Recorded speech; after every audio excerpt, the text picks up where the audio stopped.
Hey everyone, Charles here. And first of all, thank you for stopping by my podcast.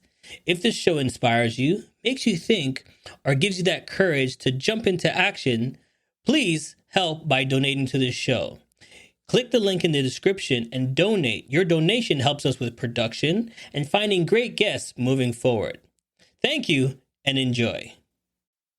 Good morning, good morning, good morning. Hey everybody, Charles here and welcome to the morning show. How you guys doing? Listen, I have a special guest today. You know, with technology, we were having a great time in the background trying to get him on. And I'm like, look, we ain't starting the show. I don't care what happens. We got to get this guest on. And he's here. So let's make some noise.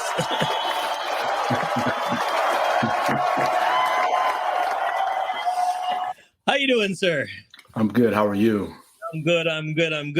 So what are we going to, Nate, Nathaniel, what do you want to be called, my friend, today? Nah, Nate's good. Nate's good. Only time Nathaniel if I'm in trouble. So hopefully I'm not going to be in trouble today. Or you're not in trouble today. We're just glad that you could make it. So where are you calling in from? Indianapolis. Oh, man. It's so great to have you here today. So, Nate, give us some background. Tell everybody who you are. I'm mostly the product of Tommy and Gladys Turner. So I'm a son, first and foremost, of a brother, a cousin, a nephew, a father, a husband. They're great to have you here. So I was looking at your background. You know, we linked up because you're doing some phenomenal things. So I just want to take people back to understand, you know, born and raised, how you grew up. Yeah, I grew up in Gary, Indiana. I don't know how much you know about Gary, Indiana. I believe you're from Canada. Is that correct? Yeah, that's right. So tell us a little bit more how that. Yeah. When I grew up in Gary's an interesting place, an interesting dichotomy. Gary was considered the murder capital of the world, and at the same time, it was considered also the most segregated city in America. So, my experience with Black folks was a multitude of people from the highest levels to the folks who were struggling the most. And it was a place where you got a great influential dialogue, and a place where you sometimes had to worry about the safety of your life. So, yeah. And with that said, then growing up, what did you see yourself doing? Like you said, okay, what am I going to become? What does the future hold for me? Yeah, I think the only thing I could imagine myself being as a child, not much different from most African-American males today, is an athlete. But my father reminded me there was so much other stuff that I could do. And then as a 10th grader, told me I had 2 years to decide amongst three things. And one of those was going to college. The other two were joining the military, which he was vehemently against. And the third one was moving out and taking care of myself, and I was vehemently against that. So the compromise was going to college. Yeah, I guess that choice was made, wasn't it? Yeah. So let's backtrack a little bit. What was the sport, man? What was your handle? Was it basketball? Like, what was your sport?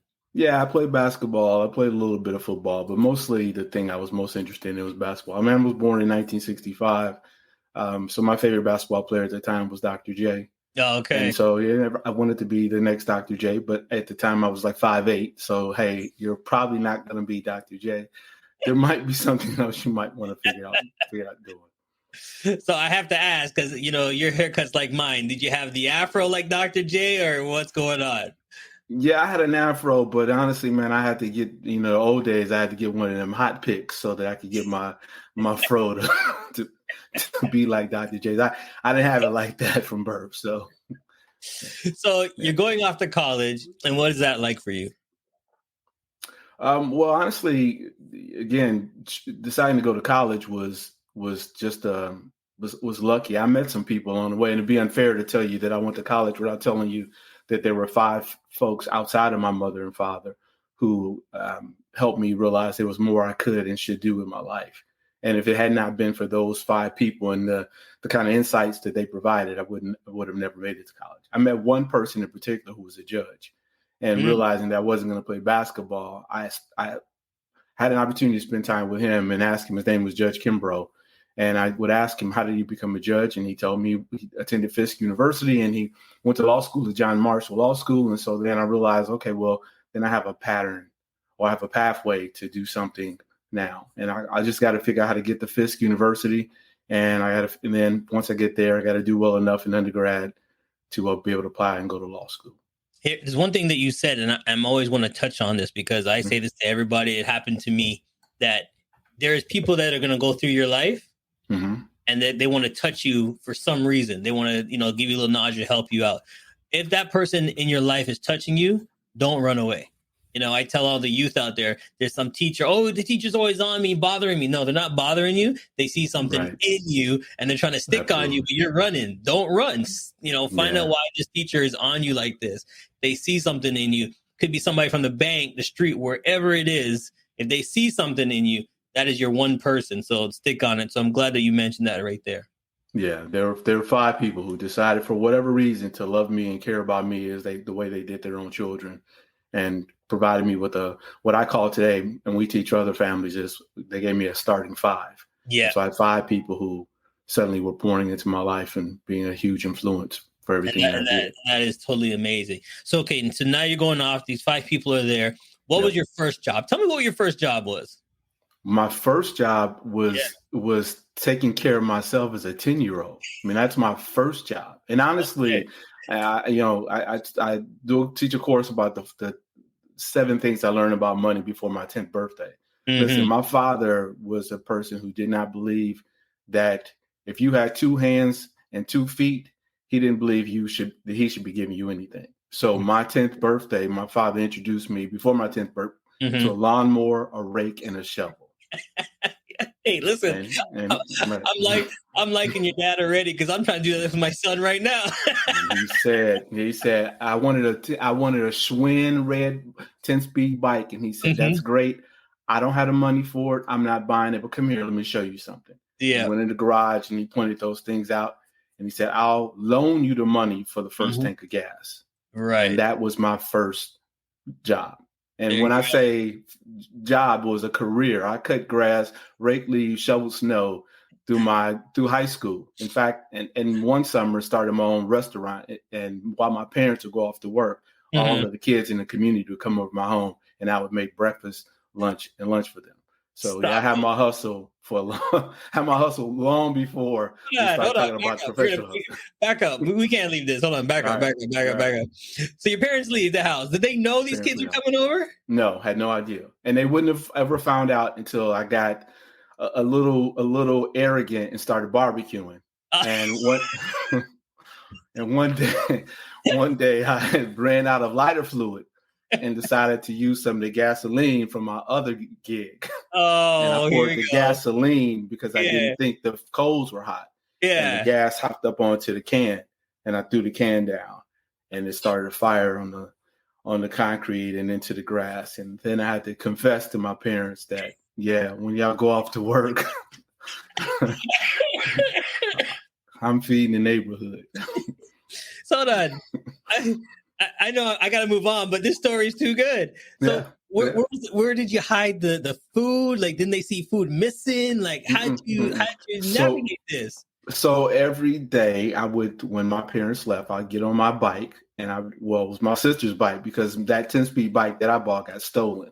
Mm-hmm. So I'd ride the bike to the little grocery store, find out what people wanted, and I'd come back with stuff. So it would, be hot dogs or I spent time with my grandmother, so I learned how to cook, how to bake. So I made homemade biscuits and pancakes and stuff. So it depends on what I have actually, the funny thing is I have a menu. I have the menu. So this was, Charles, this is like 1975. I have the menu that I would pass out. I still have it. I made tacos and hamburgers. And, how much was breakfast? I don't remember how much it was. Probably, $1 or something like that back in the day. Because it was in the 70s. But yeah. So listen, I'm telling everybody this story right now. You're the person that invented the breakfast program in schools. Okay, that's somebody told somebody at a school, and they're like, "Hey, that's a great idea." And they took it from you, my friend. You need to find out where that money's going and get your residuals. Okay? I'm telling you. Well, see, the reason I want to stay on that story, I like that it's. At a young age, you have to find a way. Entrepreneur. I'm trying to tell all these young guys that there's money out there. Yeah. You got to find it. You got to make it. If you're not getting the money, make your money. Find out a way. And you did that on multiple. Mowing the lawn, feeding the people, doing what you got to do. Hey, I worked in a nightclub and a bar as a 16, 17, 18-year-old. I learned to make drinks. So, yeah, I did a lot. I had a lot of hustles long before I Mm-hmm. got to be a lawyer. Okay, so where did this lawyer part come in? So the hustle was going, making eggs, or was the lawyer? Or did the lawyer come in when you're like negotiating how much eggs to like? Where did this come from? The lawyer part. So my father was a huge fan of a Socratic thought, and so everything in my home was a Socratic discussion. So Okay. that when I got to law school, I'm like, oh, okay, this is what I've been doing at home forever. I really don't want to be here. I'm like, I'm having flashbacks. This ain't that enjoyable. So yeah, But you found out that that was hey, part of this is coming easy to you now because hey, I do this 24/7. at least that arguing part, yes. Like the research part and understanding that is a little bit different, but the arguing part, absolutely. I got that from my old man. All right, and how long, and how many years did you do that for? Law school? Yeah, Law school. So I was in a dual program. So I also worked on my master's in history and theology. So it was a 5-year program. I finished in 4.5. nice, nice. And then what does that change? Like when you look back at it now, from selling the breakfast to doing that, what do you say to yourself when you look back at that? I think most of it is the same. I think the lessons that you learn as a child. Aristotle famously said, "Bring me a child at 7, and I'll show you the man." I believe Mm, the things that you learn, your upbringing, no matter what age you are, they are with you. So learning that hustle was the same hustle that allowed me when I didn't know what I was doing, when I started my practice, to figure out how to get clients, how to build a business. The guy who, when my father points out to me a lawnmower, a rake, and a shovel, is the same guy that then figures out, well, I got to figure out how to get people to be customers. So right. you make a flyer and you walk around the neighborhood and you pass out your flyer. Well, you do the same thing when you start a new business. It's not, Mhm. we don't pass out flyers anymore, but we advertise. So it was an advertisement, and you're trying to find something that people need and tell Right. them that you can offer it to them, and that you're going to deliver in such a way that you're going to under promise and you're going to over deliver. Those lessons that you get as a child, those lessons Mhm. carry forward in your business today. All right. Listen, it's time to get you a little bit more. So we have a fun game. It's time for rapid fire. So, All right. I want to stick it to it right here because I think that your answers are just going to keep going off. And I want to make sure we All stay right. on this point. It's All called right. rapid fire. You're going to give me A, B, C, or D. I'm going to put Yeah. 2 minutes on the clock. You're going to get a Okay. timer and you got to answer those questions within that time. You can explain, but don't Okay. forget the clock is Uh, running. It's up to two you minutes. how minutes you want to go. Okay. So give me A, B, or C. You want me to pick one? Yeah, A, B, C. or C. C always. Yes. All right. So I'm going to start the music on the clock. When you see the timer starts, we're going to start the first question. C, here we go. Okay. What is success to you? Leaving the planet better than it was when I arrived. Sunset or sunrise? Sunrise. What is your favorite color? Purple. Chocolate or vanilla? No, absolutely chocolate. What is your favorite food? And I'm going to add this one. What was your favorite food to cook for breakfast? Favorite food to cook for breakfast? Biscuits. All right. Favorite dessert? German chocolate cake. All right. Let's get to the nitty gritty now. What is the first thing you notice about somebody when you first meet them? Their eyes. What fashion advice do you give someone when they're a young man when he's starting out? Learn how to tie a tie. What is your affirmation in the mornings? I am 165 pounds of twisted steel covered in semi-sweet premium dark sexual chocolate. Well, I'm going to give you this next one then. Describe yourself in 5 words. Excellent health, abundant wealth, wisdom. And then last one, what was the best compliment you've ever gotten? I don't know. I don't know. I don't know what that best. I'm terrible with compliments, so I have no idea what that would have been. So when people give you a compliment, it's just like I won't say it's wasted, but I don't. I have a real hard time with compliments. There you go. All right, you made it through rapid fire, my friend. All right.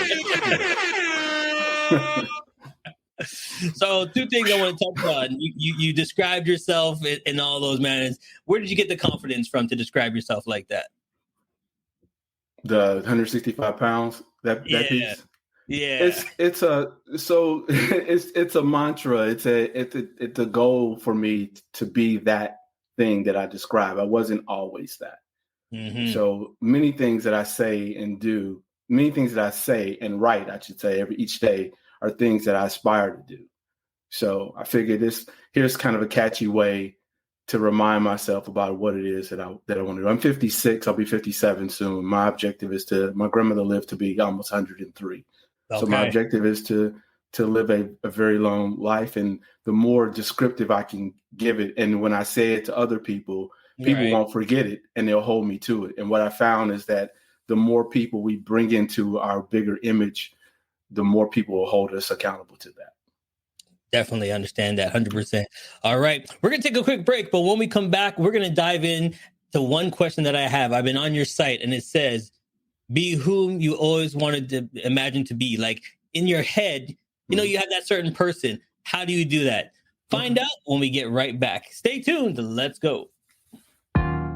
CMJ Entertainment is a one-stop shop. CMJ Entertainment helps people do any type of events, and it's a marketing tool as well. So we'll cover everything from start to finish. If it's a wedding, we'll make sure your wedding is over the top. And if it's an event, we make sure that everybody gets information at the end of the day. Give us a call at 416-414-8964 or online, go to cmjent.com. Yeah.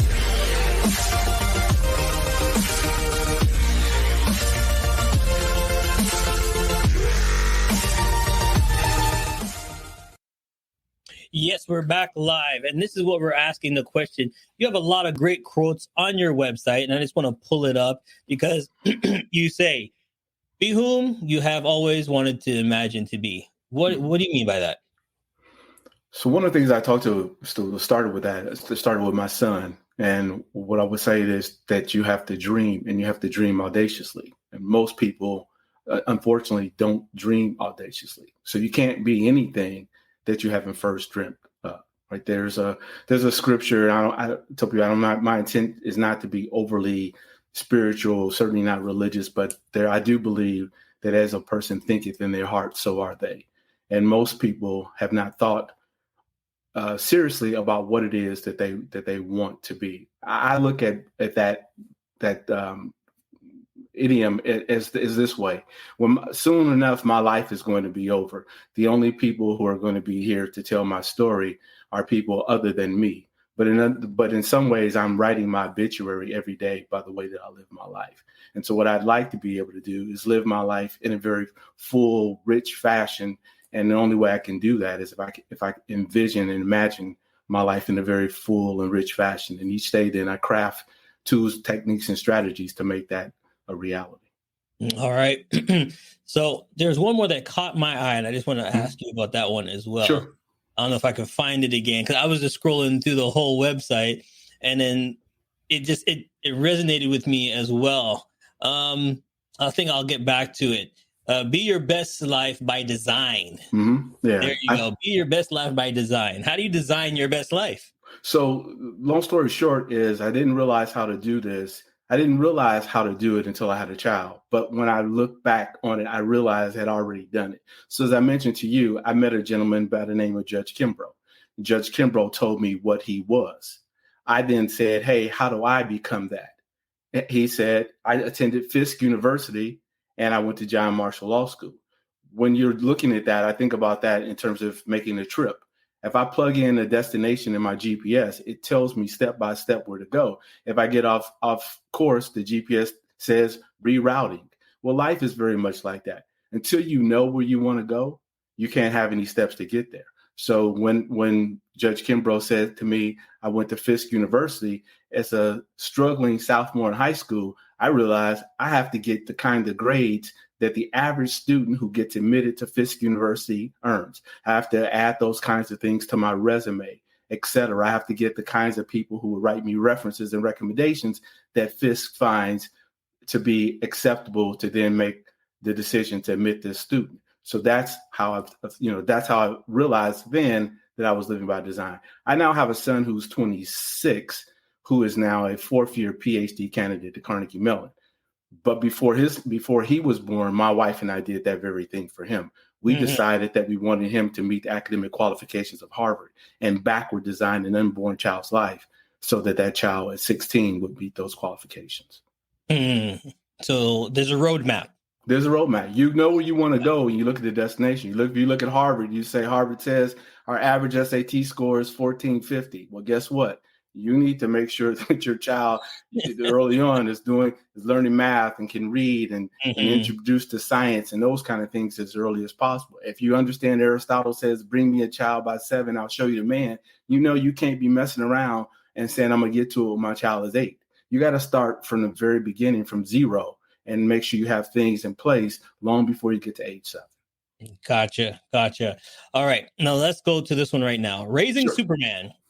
Talk about you're an author, Raising Superman. So it's super. So don't get me sued, Charles. It's not super. Yeah, it's super. It's the Ebonics version. Raising Superman is a collection of letters, right? Collection of letters I wrote to my son from age 2 to 16. That's what's in that book. And so what it was are letters that I wrote to a child, which initially were attempts to satisfy a child's desire to get mail of his own, which then became a catharsis way for me to express the kinds of things I wish my father had done with me, the kind of relationship I wish we'd have. It was my son told me to publish it, and so published the letters, and so we published the letters, and that now is Raising Superman. There you go. That's right. That's what I like to hear. Now, I'm going to stop you for a second and sure. Take 2 seconds back what you just said. Okay. What you wish your father would have been. Mm-hmm. We're all like that. Especially, I can say, as Black men, generation to generations, we try to get better because way back I've learned that, there was no man-to-man hugging and, telling your son, I love you and give him a kiss on the forehead. And, if he bumps his knee, it's more like, get your ass up. Now it's, are you okay? Do you need anything? It's changed. Talk about a little bit about that for me, please.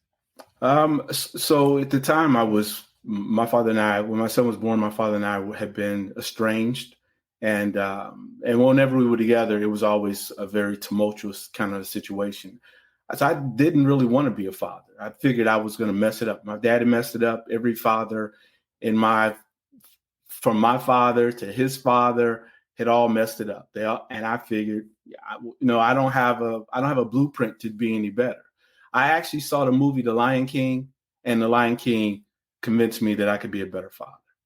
And so I then decided to make notes of the kinds of things that I wanted to have happen in my life with my son. So again, that's just sort of a design as well. I encourage fathers all the time. What do you want from your relationship with your child? Well, and then I ask you, well, where is it? Because most fathers, you don't hear, you talk to people about what to do with their business, and that's great. But most people have no idea about what they want to do with a relationship. And they don't have any notes. They have vision boards for all their businesses. They have all these other wonderful things, but nothing in relation to the relationships that they want to have. And I decided to do something that was different than that. Yeah, and my viewers are listening and watching, and I thank you. As men, we should consistently strive to be better and help others be better. Well, we'll say as people, but we can make it men. But I'd say as people, we should all strive to do that. There you go. All right, let's get back to this one right here. The Amazing World. Tell me about this one. So again, I mentioned my son Naim, who is a fourth-year PhD candidate at Carnegie Mellon in electrical and computer engineering. And some time ago, we started talking about what we could do to improve communities overall. The idea was how to develop what we call a nano community, which is a self-maintained community where people can live off the grid, grow their own fruits and vegetables and have the best school in the world without being worried about a zip code. And when we would talk to adults about it, adults would think it was so far-fetched. So we figured, you know what we'll do? We'll illustrate it in a children's book. And so that's what it is. STEM is Stuart Tyson Elmo Morgan. He's a budding engineer, and he and his friends go about the process of developing the world to be just as they imagine it being, as opposed to what so many of us idiotic adults have made the world out to be. All right. And then you can see right there, you can buy these books straight here and get them on Amazon. I just showed you the link. It works. Make sure you support and get it right there. All right. TED Talks. Mm-hmm. How'd you get into that, and tell us a little bit more about what your conversations are about? Yeah. So I have a good friend. His name is James Officer, and he was doing a talk for a local school, and they were still looking for some other speakers. And he asked me if I'd be interested, and I said, absolutely. And they wanted me to speak about Generation Z. So my topic is about owning Generation Z and apology. And it was 2018, I believe, but the topic still seems as important today as it was in 2018. I think we certainly owe the generations of the future an apology, because we've left them a huge mess. And that's essentially what my TED Talk talks about, that we criticize young people a lot about being entitled or not being able to pay attention or being apathetic. And I'm like, but we are the people who are responsible for creating them. It's interesting that no one is ever picks up a piece of fruit and is mad at the fruit because it doesn't taste sweet. We look at the tree and ask, well, what's wrong with the tree? Except when the tree is us. When you said that, I was like, wait a minute. Yeah. This fruit don't taste good, and then we don't look at where it came from. We don't look at where it came from. We look at the branch, but we don't look all the way deeper down into the roots. Absolutely. All of the ecosystem that we've created, the acid rain, the polluted soil. Okay, you mad at the fruit because it doesn't taste good, but how did the fruit get like this? And so that's really what my conversation is about. Definitely. All right, I like that. I'm going to steal it. I'm just letting you know right now. I'm stealing that one. Have at it. Have at it. It's so true. Like when you actually said it, I'm like, wait a minute. We blame this, we'll blame our sons or this and this. I go, wait a minute. Did I give him all the tools he needed to do A, B, and C? Absolutely. Let me take a break. Let me go back. I told him to do this, but did I tell him that this needed, find this in the garage, what we needed at a certain time? No, I did not. Okay, sure. I'll take part blame on that. He did the part that he said he knew, but the rest is on me. So definitely. And did you show him, and then did you hold him to the expectation of your level of ability? Because again, one of the interesting things, again, I tell you all the time, the most stuff that I've learned because I've had this great relationship with a child. But I learned about the law of deliberate practice, and so the 10,000 hour rule that Malcolm Gladwell talks about. But if it takes you 10,000 hours to be an expert at something, then how quickly should we expect children to learn something? Or how quickly should we expect anyone to change a behavior? When at the beginning of the year, we all make New Year's resolutions, and by 28 days, we've quit. So come on now, we men, you know how it was when our father said, "Listen, go cut the lawn." It had to be pristine. It had to be perfect. It had to be clean. Right. But how many times did we mess up before we figure out? And under what threats? What threats did you intensify your learning process? Listen, I don't know if my dad's watching right now. Sometimes he peeps in and peeps out. Dad, I'm sorry about the hose. I ran that thing over. Yeah. It's your first time. You just push it. You're not looking out the way. And I ran over the hose and chopped that thing up, and you hide it, throw it away, and then couldn't find the hose. So gotta apologize now. You know what I mean? Okay, I got you. I had to buy a new hose, so good for you. All you had to do is apologize. Good for you. All right. So here's the thing. Yep. We backtracking, okay? Mm-hmm. I'm gonna do some magic right here. I love doing some magic and thing. Okay, here we go. There it is, a little magic. All right. I just took you back in time to the 10-year-old you. What would you tell yourself? The 10-year-old me, not to become a lawyer or accountant. Keep Oh, writing and improve your diction and your vocabulary so that you can spend your life talking and writing. oh, so writing is the thing for you. You feel the passion in writing. Yeah, I'm happiest when I'm writing. There you go. There you go. So so let me ask you this. Is it ever too late to change? No. The interesting thing, like I said, Charles, I didn't consider myself. I liked writing when I was a kid, but I Mm-hmm. was in an environment where people didn't affirm me being able to write. And when I went to college, my English teacher, professor said I shouldn't write. Well, now I've written 6 books, and people know me. Many people know me only because of the things that I've written. They don't even know the other aspects of my academic background. So, but if I could have talked to my 10-year-old self, that's probably what I would say. However, if I could tell my 10-year-old self that, I may not be here with you today. So maybe I should just tell my 10-year-old self nothing. I would just stay out the way and say, bro, I'm praying for you. I hope it works out for you. All right. So listen, let's name some of these books real quick. There you go. Stop the Stop the bus. bus. Stop the bus. It's a jungle out there. We're working on a new book called The Who Mindset. We're working on a book with my wife called, we're not sure we're going to title it. It's either going to be called Another Way or There Is a Manual. And then we're working on the second edition of The Amazing World of STEM. Okay, I didn't want. I want to just touch on this real quick because I want to move on. But Sure. The title grabbed me. Mm-hmm. Stop the bus. Yes. So it's my critique of America's educational system, which feels a great deal like a blind person driving a bus when nobody wants to be on the bus and people are asking to get off and on at various different stops. So we have no real direction about where we're going. Okay. And these books, what's the age group? Like, what's the age that these books are for? So the only children's book are The Amazing World of STEM. Those are children's books. So I would say the Raising Supaman could be a book for anyone. I started writing a 2-year-old. But I wrote the 2-year-old as if he was 32 or 42. And when he was 12, as if he was, 17 or 29 or 37. So, I mean, it depends on the adult in the room, but I think the books could be read by anyone. All right. It's time to have some more fun, my friend. It is now time. Now time for Pick 3.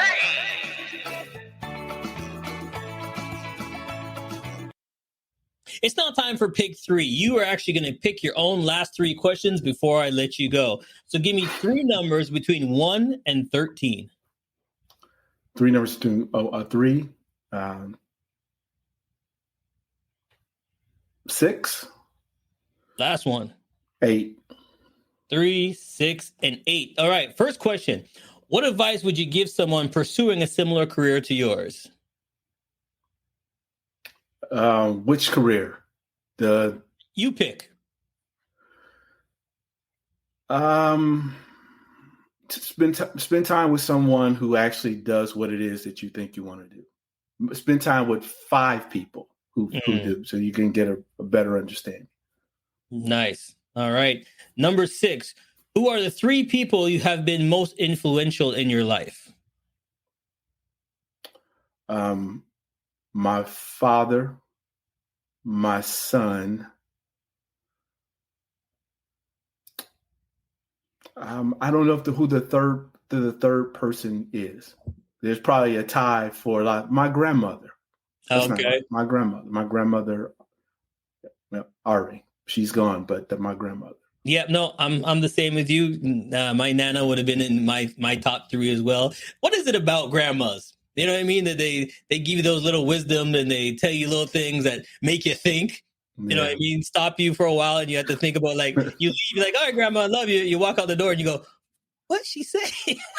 Yeah, I think it's the long period of time on the planet and the kind of wisdom that allows them to see through the nonsense of your parents and then still relate to the things that you're going through. Because on the one end, they're on the back end where people start to treat them like they're children. Right. But my grandmother was born in 1908. She lived into 2011. Okay. So she saw a whole lot of the world. So when someone would start, oh, no, that's not true. I've already Right. lived through that. Right. So you said 1908? She was born in 1908. She passed in 2011. Okay, mine was born 1909 and she passed in 2003. So, they've seen a lot.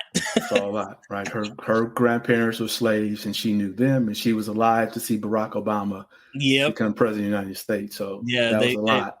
they've seen a lot, and Yep. it's great for them and great wisdom. Yes, grandma's wisdom is the best. Amen to that. All right, the last question is: if you were in my shoes, what question would you have asked that I didn't even ask you? About the word "who." Okay, explain. So I hear a lot of folks talk about the word "why" when people borrow from Simon Sinek and say everybody needs to know their why. And I typically say, I don't know Mr. Sinek, and I don't mean to be disrespectful, but the word "why" is nonsense. There are 5 interrogatory words to begin with W. One begins with H, right? Who, what, where, when, why, and how. But the word that we should probably ask ourselves the most is who. Who are you? Who will you be when your time is up? Who will appear in your obituary? Who will appear as your eulogy? Who will appear as the final things written on your tombstone or on your urn? And so I think our lives should be guided by who. The who do we help? Who do we serve? And who knew their life mattered because of an interaction with us? All right, so only special people get this last question. So I'm going to ask it to you, my friend, because it's been a great interview. When you leave this earth, what would you want your legacy to be? My legacy right now is part of it is going to be my conversation with you. You could be the last person that I talk to. So the question I would ask you is when I leave, will you feel like I was helpful if I served you or your show in any capacity? And in our time together over the last 42 minutes or so, if you felt like your life mattered. And if you say no to those things, then my legacy is terrible. If you say yes to those things, then my legacy is what I'd hope it would be. Nice. All right, there it is. I'm putting up your socials. I'm putting up your website. Tell us where you can find it, because I see here also you got media. You're doing a lot of podcasting and stuff like that. So tell everybody where they can find you, and that you can actually book this gentleman for speaking engagements as well. So let us know. You got the website. That's the easiest place. I'm working on revamping that stuff. I'm terrible with that. So I know what I know, and I know what I don't know, and I'm terrible with social media. I know it's a necessary evil. I'm not a big fan of it. I feel like it's pretentious. People only share with you the things that are good. They don't really tell you what's going on 99% of the time. They give you a 1% glimpse, and I'm like, it's inauthentic. But I know I've got to do a better job. So I have someone working with me now to help to do that. So the easiest way to find me right now is just go to the website. There you go. Well, listen, it's been a pleasure, my friend, and I'm so glad that you can jump on, and technology, is what it is, and we made it happen. So thank you so much. I appreciate you having me, Charles. Best of luck to you and your show. All right. Now, everybody, like I always say, you didn't have to watch, but I'm so glad that you did. Now, listen to me. One thing that I learned today is set the path. You can set the path for a lot of things in the future. It's your time to set the path. Don't hesitate. What's your blueprint? Do you have one? Maybe you just need to start now. Thanks for watching, everybody. We'll see you next time. Hey, hope you had a great time listening to the show. If you think I did a great job, please buy me a coffee. I still got a lot of work to do. We would love to hear from you, your feedback, so please click the link and leave us a review. You can help us grow by following us on all social media platforms and sharing this link. Once again, it's time for you to jump. Success is waiting.